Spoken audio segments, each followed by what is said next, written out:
Hey guys, this is the MMA breakdown back with predictions for UFC Fight Night 87, Overeem versus Arlovski. But as always, starting off with my recap of the last event, UFC 197, Jones versus St. Preux. I was 8 for 12, which I didn't think was too bad. Just looking at the pick rate until I looked at my ranking after the event and realized I was 9,610, which is usually way lower. That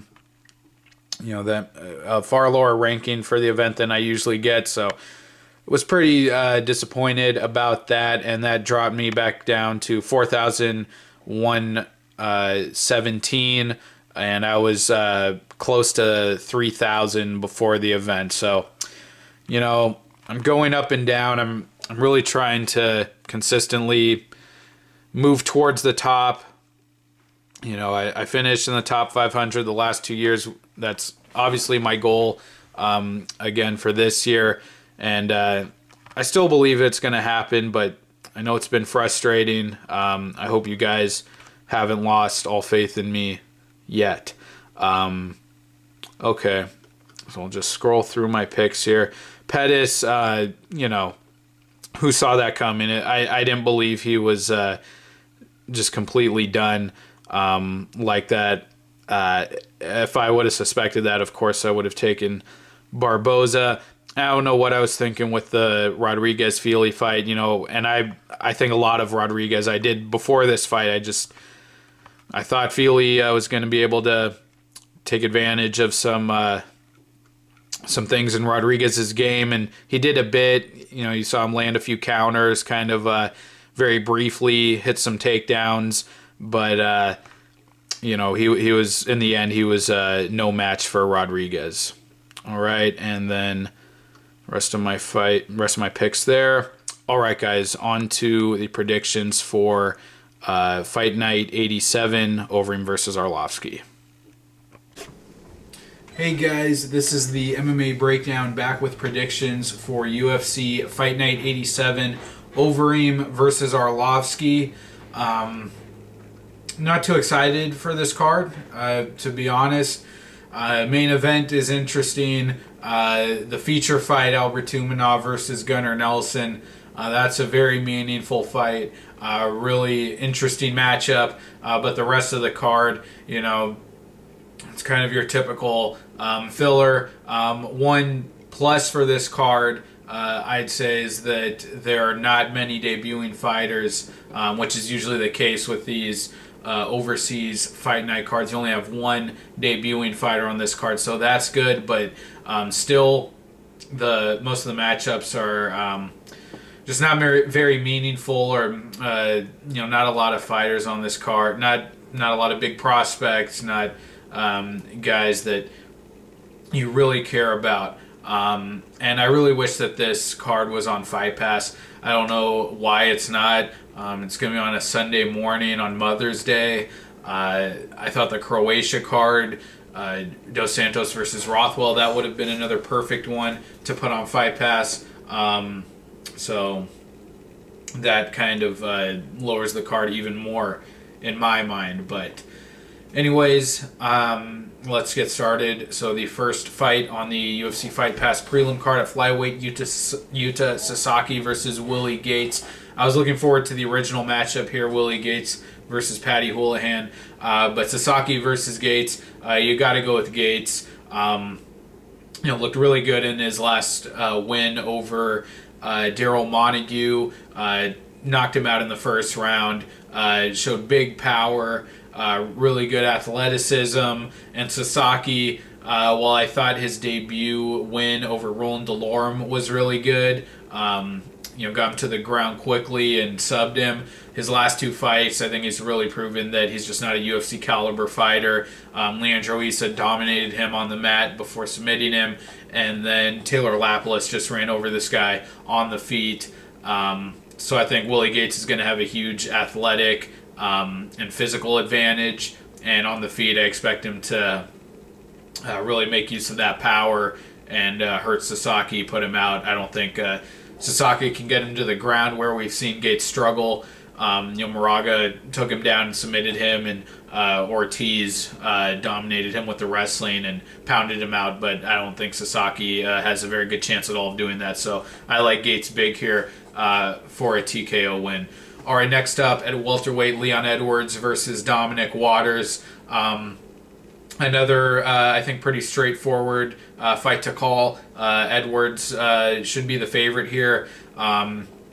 He's a good prospect, a good range striker. We've seen power from him on occasion. The Seth Baczynski fight knocked him out right away in the opening moments of that fight.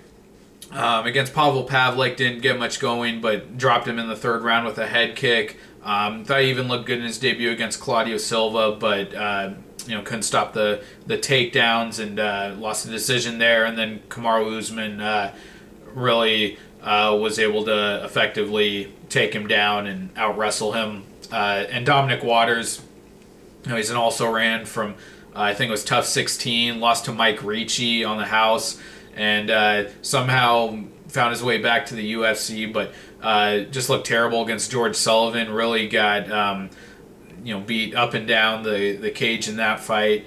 And in his next fight, I don't know why they pitted him against Dong Kien Kim, but he got destroyed, got taken down, put in crucifix and pounded out. So unless Waters is a really good wrestler and grappler, and we just haven't figured that out yet, and he's able to expose that hole in Edwards' game, I think Edwards should be a big pick here. I think he'll be a way better striker than Waters.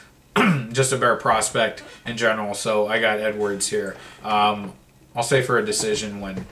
All right, next up at flyweight, Kyoji Horiguchi versus Neil Seery.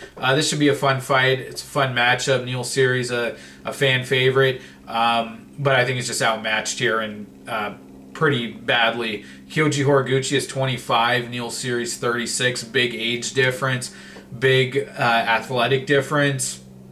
I think Horiguchi will also just have a big power advantage. He's got a unique style of movement. And Neil Seery, he's a real tough guy, a very high-volume striker, has good hand speed, and pretty underrated complete game. Against Chris Beal, I thought he showed really good defensive grappling from his back, was able to stifle Beal and get back to his feet, and submitted John De Los Reyes in his last fight with a guillotine choke. So he has a pretty well-rounded game, but Horiguchi, just the youth, the athleticism, the power, and the unorthodox movement. I just really see him battering Seery on the feet, and Seery, we kind of saw his limits against Louis Smolka, getting out-grappled by him. I haven't seen too much of Horiguchi's grappling, but I think he has enough of a size and strength advantage here to give Seery problems on the ground as well. So I really like Horiguchi. I think he can get a TKO, but Seery's real tough, so maybe a decision, but definitely taking Horiguchi big time here. All right, on to the FS1 prelim card at lightweight, Jan Cabral versus Reza Madadi. Jan Cabral should just be the way better grappler. He's got a decorated jiu-jitsu background. He was from Tough Brazil too, and we saw him get a submission win in the UFC. He got a couple, I think, against Naoki Kotani and David Mitchell. No, the Mitchell fight was a decision. Struggled with the size of Cummings, and Cummings was able to nullify his submission game off his back, and Case was able to kind of squeak out a decision, but Cabral got him in some bad positions in that fight. He's a good grappler, has good positional control, and can be a submission threat at times. Reza Madadi is just a very wild, unrefined striker. Really likes to slug it out, but is very, like I said, kind of reckless and just unrefined with his striking technique. And he looks for the takedown as well. Against Norman Park, I actually thought he could have gotten the decision in that fight. He was really trying for the takedown, couldn't get it too much, but he was able to get Park against the fence. And if he plays that game against Cabral, I just see Cabral getting on top on the ground, winning the takedown battles, and out positioning him on the ground. And I think he could sub him as well. So I like Cabral here. I like him. I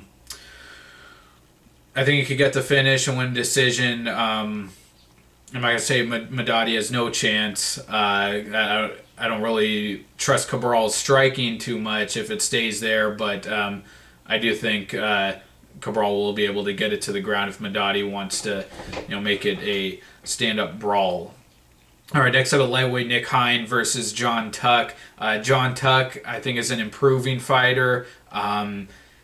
He looked good against Jake Lindsay. He was, did he finish him with those heel kicks to the ribs? Yeah, he did. And he hurt him on the feet before that. And his last fight against Tai Hyun Bang, which was May of last year, so a bit of a layoff, almost a one-year layoff for him.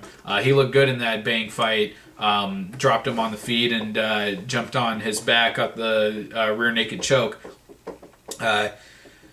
But Nick Hein, I think, will have a physical advantage in this fight. John Tuck, I think, is a bit undersized for the weight class. Kevin Lee was just able to completely ragdoll him. He was tossing him all over the cage, got a lot of takedowns, a lot of slam takedowns on him. And Nick Hein, with his frame, his short, stout frame, and his judo game, I could see him working Tuck in the clinch and getting some takedowns. But Nick Hines' striking game, it's very kind of one-dimensional. Just throws a lot of overhand lefts, and that's about it. And he seems like he's really fighting on cruise control a lot of the time, like he did in his last two wins over Lucas Sajewski and Yusuke Kasuya. I thought he won the James Vick fight as well. Dropped him a few times. Got him in a crucifix position at several points.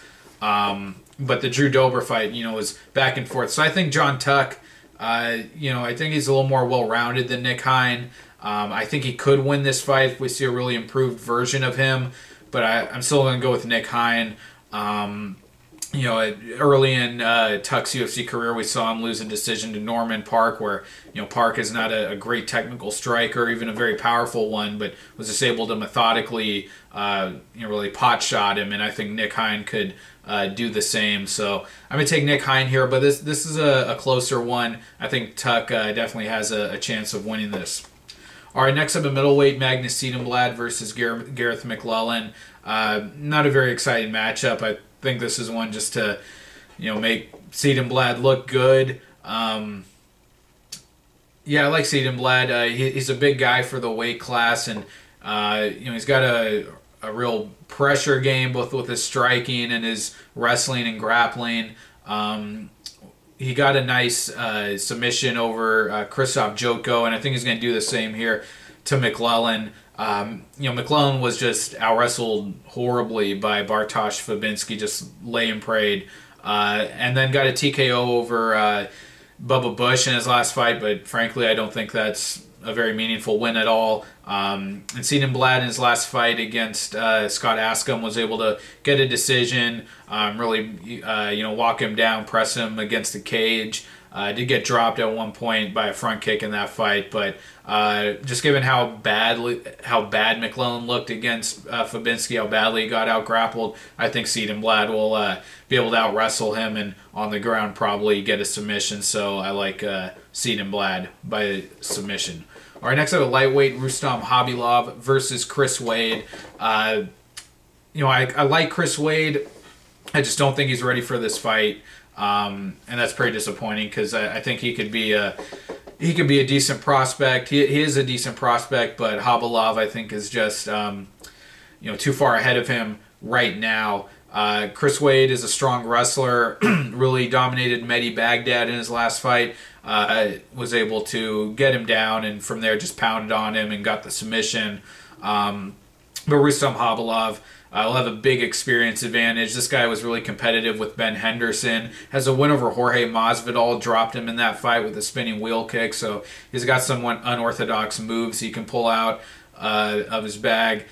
And had a pretty disappointing loss to Adriano Martins. Very uneventful fight, but was out-wrestled which was pretty surprising. But his last fight against Norman Park got back on track. Wasn't a real dominant performance, but was just put more pressure on Park than he outworked Park and was able to get some takedowns. He likes to spin around to the back on the feet and get those drag his opponents down like that. Has that different kind of Sambo style of wrestling. And Wade, he still looks really green sometimes, especially in the Zhang Lipeng fight, the Tough China winner. That was a very uneventful fight. It was a clinch fest, and really not much happened, and Wade couldn't really impose his will. The Christos Giagos fight was pretty slow as well. So I just think Khabilov, with his pressure and just his experience, he's going to be able to out-wrestle Wade, I think. Again, which is kind of disappointing because Wade's a good prospect. I want to see him keep rising. But I think Khabilov just right now is the... he is the seasoned veteran, and I think Wade's still too green to get a win over him. So I like Khabilov for a decision. All right, on to the main card on FS1 at women's strawweight. Karolina Kowalkiewicz versus Heather Jo Clark. Heather Jo Clark hasn't fought since December of 2014, so a long layoff for her. Kowalkiewicz, she looked really good against Randa Marcos. She was able to out strike her on the feet. Seemed like a pretty solid kickboxer and was able to stuff most of the takedown attempts. And I think Marcos is a better wrestler than Heather Jo Clark, although in Clark's UFC debut, she fought fellow tough castmate Beck Rawlings and took her down at will.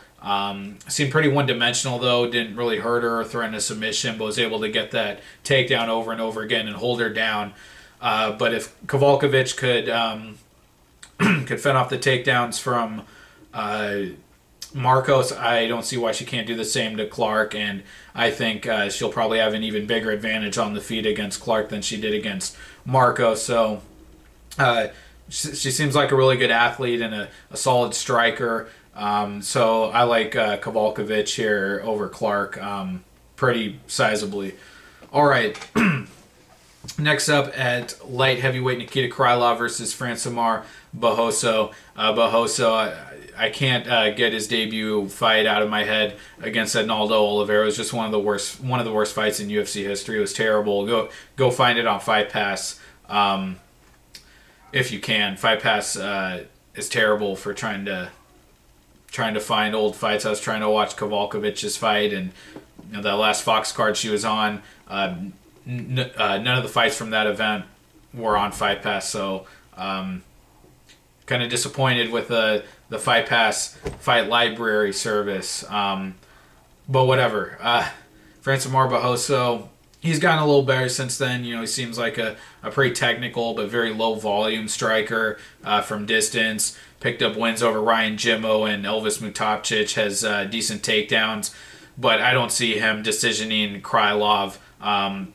You got to take Krylov out to beat him, and he's Krylov. The problem with him, sometimes he has these mental lapses, like against Ovince St. Preux, and even against Rogerio de Lima. Got caught in a guillotine early before he turned the tables and subbed de Lima.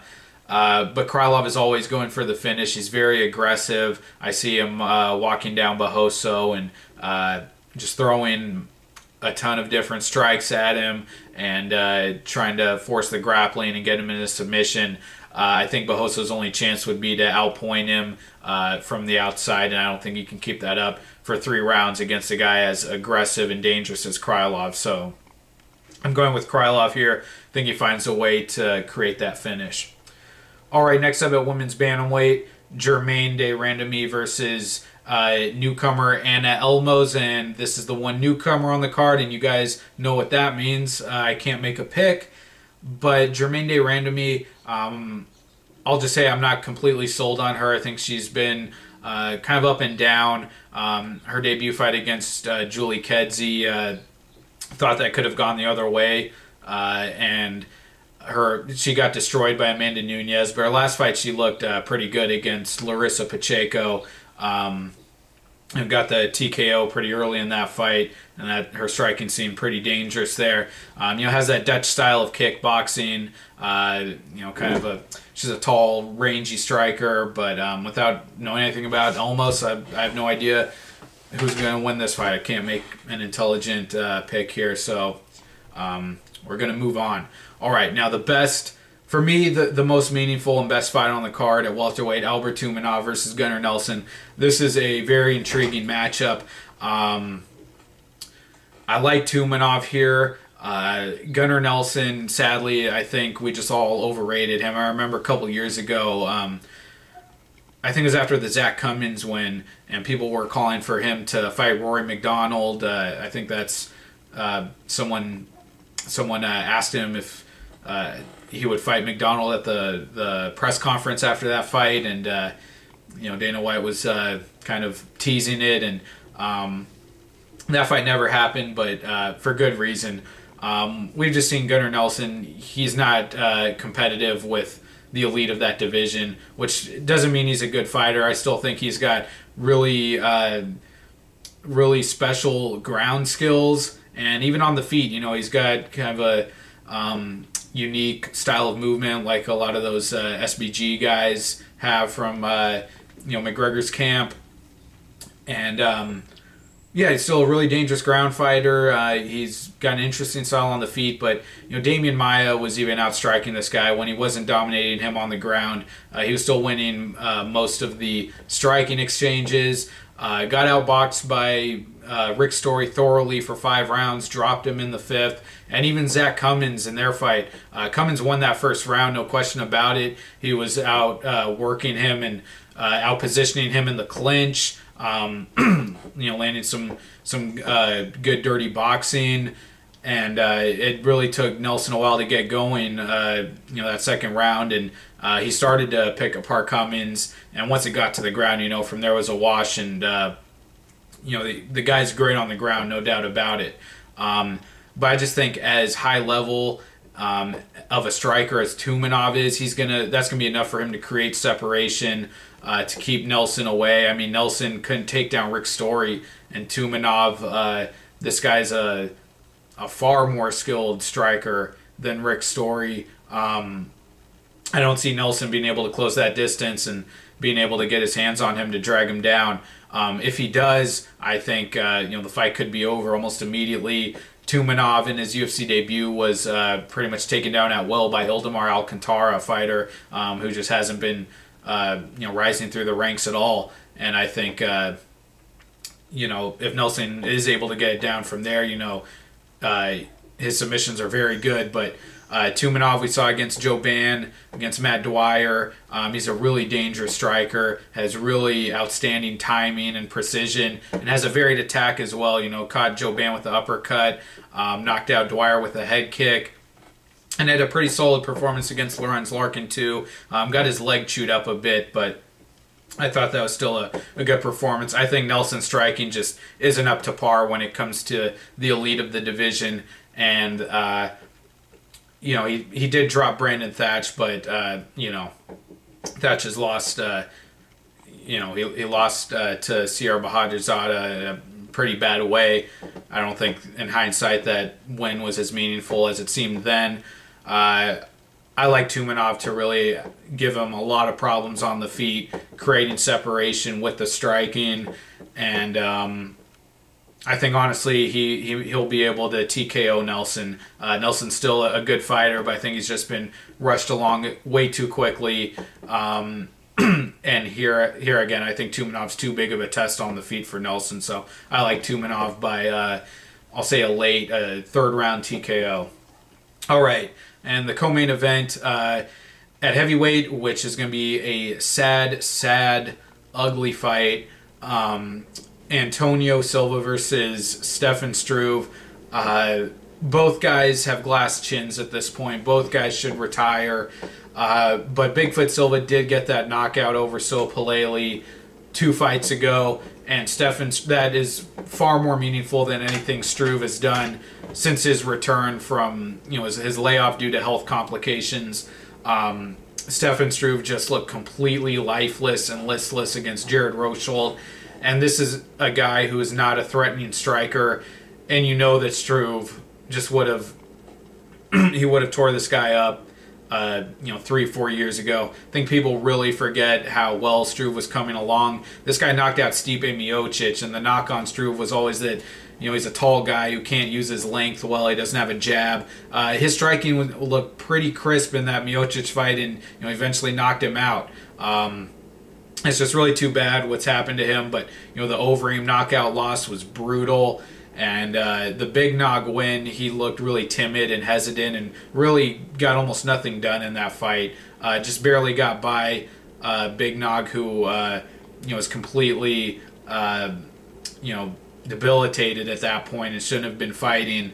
And then Jared Rosholt, I don't remember Struve throwing one punch in that fight, and he just looked completely lifeless.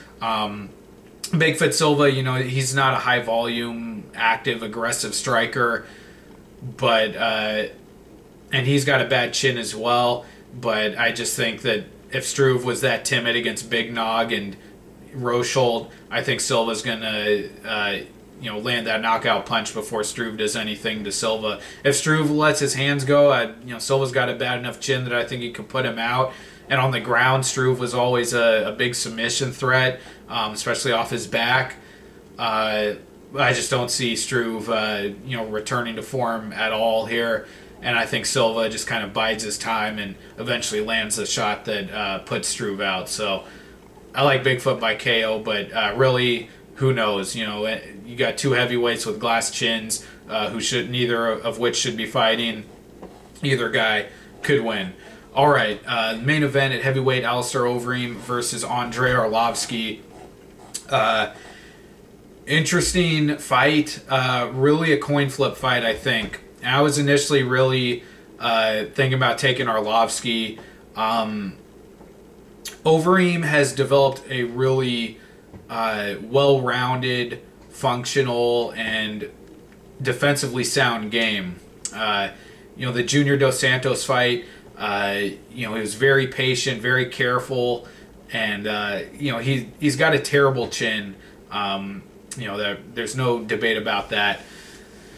Guys who he should have beaten: Travis Brown, Ben Rothwell. He was dominating them early, and they all came back to just totally knock his head off of his shoulders.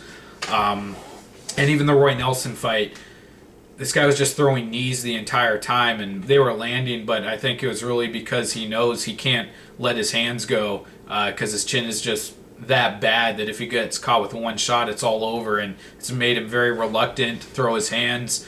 And Nelson was still, knocking him all over the place in that third round, dropping Overeem. So he still got a very suspect chin, but in that Dos Santos fight, I thought that's where he really looked like everything was coming together.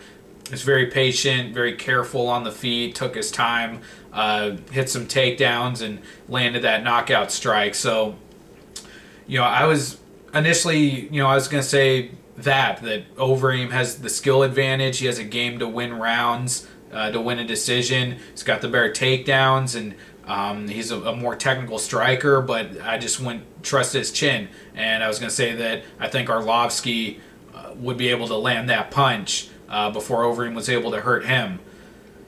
But Arlovski never landed that punch against Frank Mir, and if he couldn't do it against Frank Mir, I don't really trust him to do it against Overeem. Not that he can't, but he just looked kind of lost against Frank Mir, and I thought Mir got robbed in that fight. Mir looked like the best wrestler he's ever been in his career against Arlovski. And if Mir was able to hit those takedowns, I don't see why Overeem can't hit those takedowns. And from there, it really just becomes an issue of who's able to land first, whose chin gives out first, and it could really be either guy. And Arlovski, we've seen him been able to time guys well, like Bigfoot. Had a great performance against Travis Brown, but if he doesn't get that early finish, Arlovski, like you think back to the Brendan Schaub fight, he just doesn't have much of a functional game at all. That was an ugly clinch fest, and if he can't hurt Overeem early, I really like Overeem to be very careful like he was against Dos Santos, hit those takedowns, really pick his shots. And I think Overeem can hurt Arlovski just as easily as Arlovski could hurt him. Stipe Miocic, you know, very early in that fight, landed a bomb and, you know, rocked him, and that was it. Followed up, put him away. If Overeem is very careful, I don't see why he can't land that shot against Arlovski like he did against Dos Santos. So I'm going to take Overeem, just comparing skill sets. You know, I think he's got the wrestling game to take down Arlovski. You know, he's a lot more tactical on the feet now, very patient and careful. But I don't feel confident in the pick at all. At the end of the day, I think this fight is a coin flip. Arlovski could just as easily land that punch as Overeem could. And I'm siding with Overeem to win a decision. Either guy could knock either one out, and really, I'm not telling you to take Overeem here. I honestly think, you know, both these guys have glass chins. Either one could knock the other out here, but I will take Overeem for the reasons that I mentioned. Alright guys, well that's it for my predictions for UFC Fight Night 87, Overeem versus Arlovski. Thank you very much for watching. Don't forget to follow me on Twitter. My link is in the description. I always live tweet during fights. And I'll be back very soon with my predictions for UFC 198, Verdum versus Miocic. And that is it, guys. And everyone have a happy Mother's Day. Sorry that you will have to, you know, sit through this pretty lackluster card on Mother's Day, but I hope that you can still spend some quality time with your mother on that day. But thank you guys. Take care, and I'll see you soon in the next video. Bye.